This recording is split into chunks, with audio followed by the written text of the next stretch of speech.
This week, 1 square meters in the Sonoma Valley, about an hour north of San Francisco, we're taking a look at why more and more people are designing a lifestyle in the vineyards.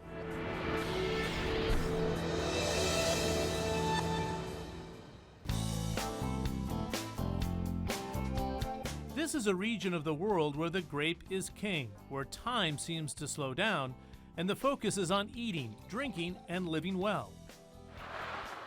To the tourists that visit every year, California's Napa Valley is considered one of the premier winemaking destinations.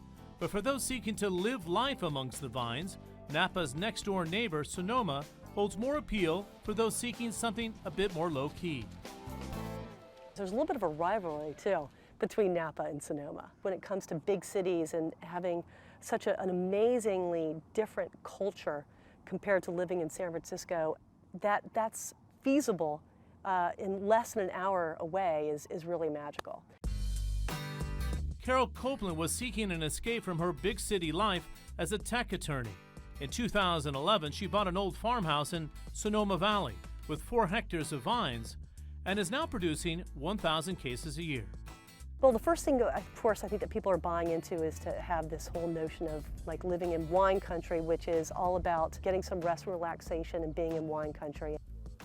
In a county that stretches across 4,100 square kilometers, the number of high-end buyers are growing, attracting people like investor George Hamill Jr., who bought a 50-hectare plot in Sonoma Valley in 2010 in the midst of the recession.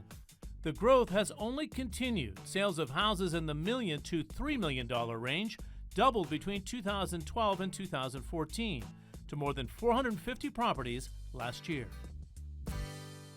Been a very organic and I think a very healthy recovery in this market. It started 3 years ago at the low end, under 800,000 or 900,000.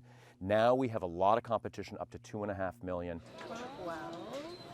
The small town of Glen Ellen in Sonoma County is reflective of this move upscale. This restaurant has ridden the wave of interest in Sonoma and opened its doors 3 years ago when the property market started to pick up. The Glen Ellen Star has received accolades all along the way. Yes. Let's go to table 23, finishing. Sprout cauliflower. Restaurateur Ari Weisswasser moved west after years of plying his trade in Manhattan. You have incredible wineries, tasting rooms, and restaurants.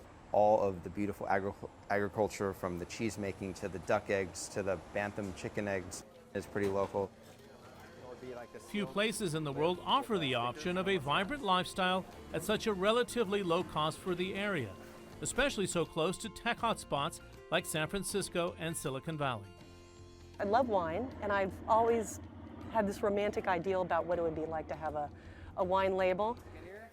From the bustling restaurants and tasting rooms featuring the best nature has to offer, to the sprawling retreats being snapped up, Sonoma's cast a spell that seems here to stay. John Defterius, CNN, Sonoma Valley.